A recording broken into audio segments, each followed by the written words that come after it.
चैत के हवा मारे चोट भातार बिना फाटत।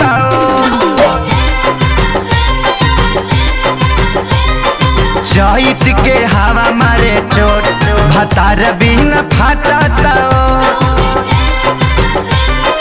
मारता पछुआ ठोकर करिया भइल देह गोर। रह जाता मनवा कचोट भातार बिना फाटत।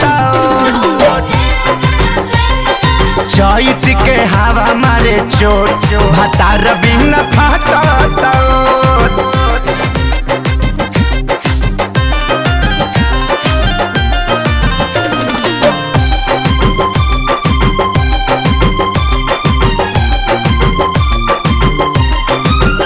कैसे करी कटनिया बाबे कोमल बदनिया।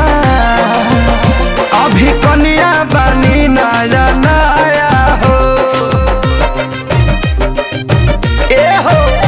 अभी छूटल ना हरदी छोड़ के गईले बेदर्दी।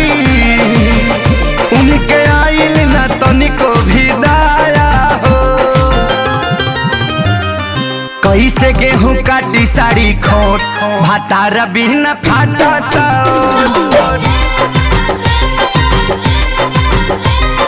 चैत के हवा मारे चोट भातार बिना फाटत। प्यारे लाल के कटाई गेहुआ जात के दवाई। हमर तीसी तो खेतवे में झरता। आशीष पवन देहाती सभे खट दिन राती। सोनू संग ही गातान धके बरता। करे न खेसारी सपोर्ट भातार बिना फाटत।